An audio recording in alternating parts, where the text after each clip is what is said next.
Good morning. Today I wanted to talk about pride. I was talking to a client yesterday and the concept of pride came up, and they were sharing with me that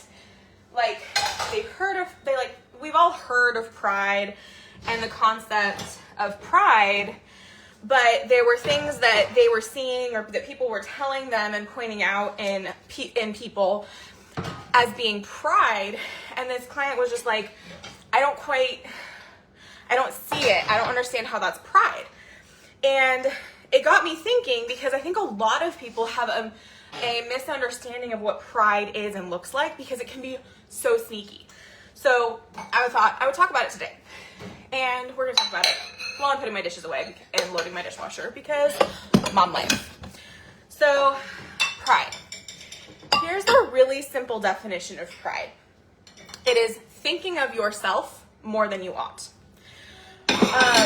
So this can take so many forms. Most people think pride is just thinking too highly of themselves, kind of like as a synonym of arrogance, right? Thinking too much of themselves, thinking too highly of themselves. Here's the thing though, that's actually just one form of pride. Pride also looks like just thinking about yourself too much. Not thinking too much of yourself, but thinking of yourself too much. So when we think too highly of ourselves, the stereotypical view of pride, that is pride, for sure. But thinking too low of ourselves is also pride. And I know that you might have some pushback on that. I did when I first was introduced to this concept. But here's the deal, right? Again, there's the obvious, well, I think I'm thinking too highly of ourselves, right? I'm elevating myself above others, and I'm maybe even elevating myself above God. If you think about it, pride was the first sin.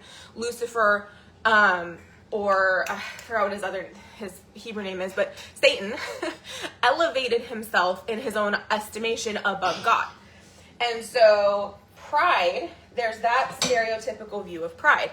But see, thinking too low of ourselves is also actually a form of pride, because we're still completely self-focused. We're focusing on ourselves. Secondly, we're basically saying, by thinking too low, lower of ourselves than we ought to, we're basically saying that God's estimation of us is inaccurate, which is pride. Right? Do you see how this is pride? So thinking too highly of ourselves, thinking too low of ourselves, and also just thinking about ourselves too much, like just focusing on ourselves, that is selfishness, but it's also pride. Really, the core of pride is a self-focus, self-elevation, putting ourselves above others, or putting our own opinions and thoughts above truth. Again, that's why thinking too lowly of ourselves is actually a form of pride, because we're saying my estimation of myself, my opinion of myself is more accurate than God's. And then again, we also can get into false humility, because when we're being self-deprecating or anything like that, a lot of times it's to draw attention to ourselves and get other people to build us up. Still pride. All of these come back to pride. And here's the other thing that's kind of crazy to think about, is every single sin roots in pride. Because if you realize, pride is focusing on self and elevating self above anything else, every other sin comes back to that. Every other sin has that root in pride. And it's really interesting if you dig into the Bible, as far as I've been able to find so far. So, little disclaimer, there may be something I'm missing because I'm not perfect myself. But as far as I've been able to uncover so far, the only sin that God asks us to really kind of shift from ourselves, the only heart issue that we are told to shift, is pride. Every other sin, the Bible's fairly clear that God comes in, Holy Spirit comes in and transforms our hearts. And so as long as we're pressing into the Lord, our hearts become transformed. Whereas with pride, we are consistently told to humble ourselves. God doesn't say, go have more peace. He gives us peace. God doesn't say, go have more joy. He gives us the joy. But with pride and humility, which is the opposite of pride, we're told to humble ourselves. And here's why. Because when we humble ourselves and surrender to the Lord,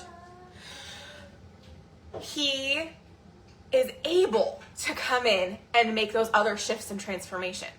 I don't know about you. Let me know for yourself if you've seen this, but I know I've seen in my own life that when I'm humbling myself before the Lord, when I'm walking in alignment with Him, when I'm actively choosing, God, I surrender to you, a lot of sin issues in my life that I deal with just kind of start falling away.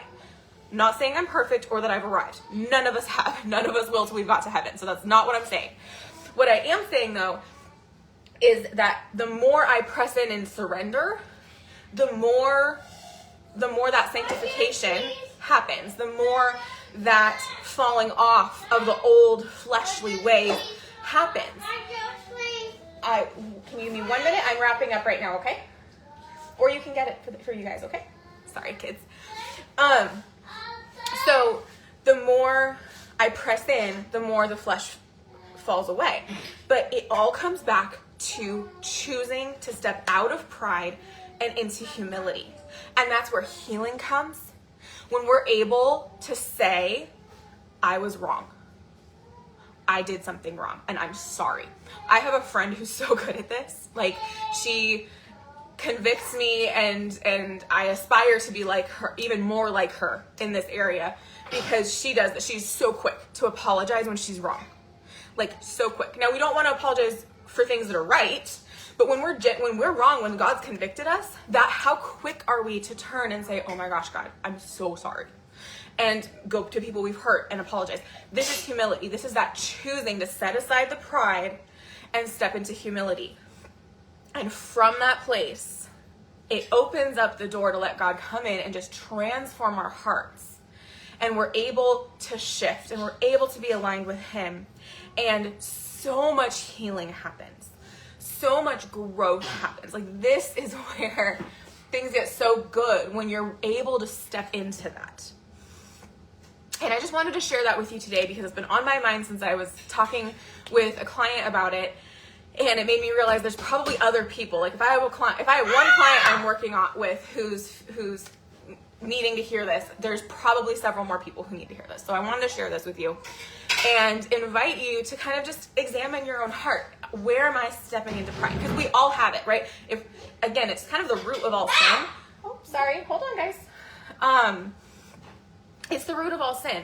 So if we have sin issues in our life, we can actually trace it back to some sort of pride, some sort of wrong belief. And we can get back to that, get into that root, dig it up, clean it up, replace it with something healthy, and make those shifts and see those shifts and changes.